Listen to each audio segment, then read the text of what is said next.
بسم اللہ الرحمن الرحیم۔ سامعین عالی وقار، آج ہم آپ کے خدمت میں حاضر ہوئے ہیں ایک اسم پاک کے ساتھ، وہ ہے اسم یا تواب۔ یہ اللہ سبحانہ و تعالیٰ کا صفاتی نام ہے جس کا معنی بہت زیادہ توبہ قبول کرنے والا۔ یہ اسم جلالی ہے اور اس کے 409 عدد ہیں۔ نماز چاشت کے بعد اگر کوئی بندہ اس اسم کو پڑھے، اللہ سبحانہ و تعالیٰ اس کے جمیع اعمال صالحہ کو قبول فرمائے گا۔ اور اس اسم کو اگر کوئی بندہ 360 مرتبہ پڑھے، اللہ سبحانہ و تعالیٰ اس کی ہر مشکل کو حل فرمائے گا۔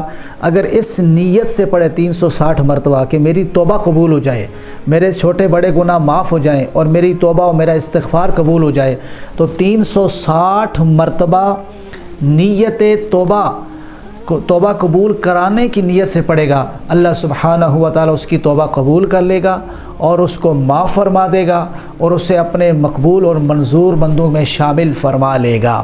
اور جو شخص جو ہے 170 مرتبہ یا تواب پڑھے گا تو وہ عابدین اور زاہدین میں شامل ہو جائے گا، صف عابدین میں صف زاہدین میں شامل ہو جائے گا، کیونکہ اس نام کو پڑھنے والا مرتبہ عابدین اور مرتبہ زاہدین کو پہنچ جاتا ہے۔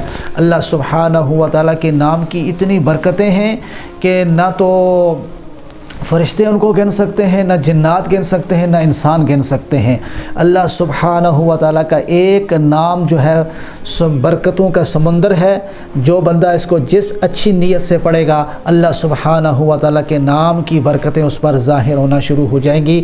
شرط یہ ہے کہ انسان ادب کے ساتھ، حضوری قلب کے ساتھ پڑھے گا، تب اللہ تعالیٰ کے ناموں کی برکات ظاہر ہوتی ہیں۔ اللہ تعالیٰ خود قرآن مجید میں فرماتا ہے کہ اللہ کے اچھے اچھے نام ہیں، اللہ کو انہی ناموں کو ان کے ذریعے پکارا جائے۔ تو دعا جب بھی کی جائے تو اسماء حسنہ کے ذریعے کی جائے، دعا جلدی قبول ہوتی ہے۔ خواتین و حضرات، میں آپ کے لیے یہ وظیفہ جو ہے ریکارڈ کروا رہا ہوں کہ آپ کے بچے سکول پڑھتے ہیں، رزلٹ اچھا نہیں آتا، آپ کی بات نہیں مانتے، تو آپ اسماء حسنہ کے ذریعے یا نور پڑھ کے اپنے بچوں کے لیے یا ہادی پڑھ کے دعا کریں۔ انشاءاللہ اللہ تعالیٰ آپ کے بچوں کو نور علم بھی عطا فرمائے گا، ہدایت بھی عطا فرمائے گا۔ دیکھتے رہیے SSTV، وما توفیقی الا باللہ۔